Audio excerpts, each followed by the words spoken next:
Hello everyone, সবাই কেমন আছেন? আশা করি সবাই ভালো আছেন। আজকে সৌদি আরবের তাপমাত্রা 48 ডিগ্রি সেলসিয়াস।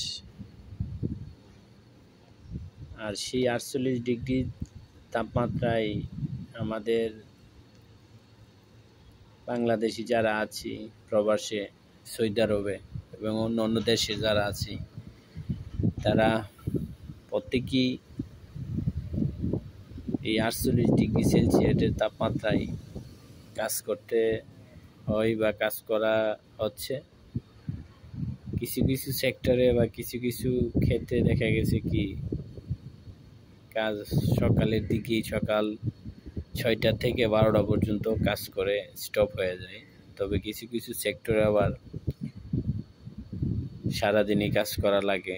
রোদ, তাপমাত্রা কোনো কিছুই মানে না। কিছু মানুষ নামে জানোয়ার আছে এই দেশের মধ্যে, সৌদি আরবে মানুষরূপী জানোয়ার, এটি মানুষকে মানুষ মনে করে না।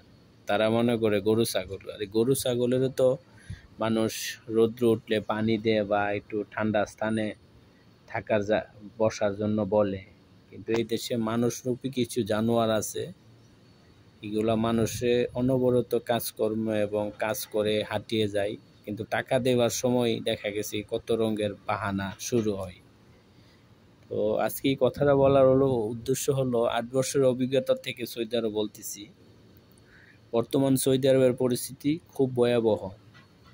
সারাদিন আপনার দিয়ে কাজ করাবে, কিন্তু টাকাটা দেওয়ার সময় বলবে যে আজকে না কালকে, কালকে না পরশু, এইভাবে ঘুরাইতে থাকবে। তো প্রত্যেকটা প্রবাসী, শুধু বাংলাদেশি না, বাংলাদেশি ইন্ডিয়ানের সাথে পারে না তেমন, পাকিস্তানির সাথেও পারে না। বিশেষ করে বাংলাদেশের আমরা যারা আছি আজনবী বা প্রবাসী যারা আছি, তারা কাজকর্ম ঠিকই করি, কিন্তু আমাদের ন্যায্য পরিশ্রমের মজুরিটা তারা আমাদেরকে দেয় না, বরং উল্টা জুলুম করে আমাদের উপরে। কাজ করার পরও, সুন্দর করে কাজ করার পরও বলবে যে না এই হয়েছে না সেই হয়েছে, মানে বাহানা একটা না একটা ধরবই।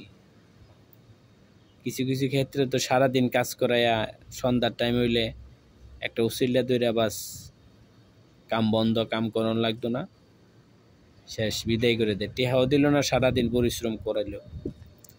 তো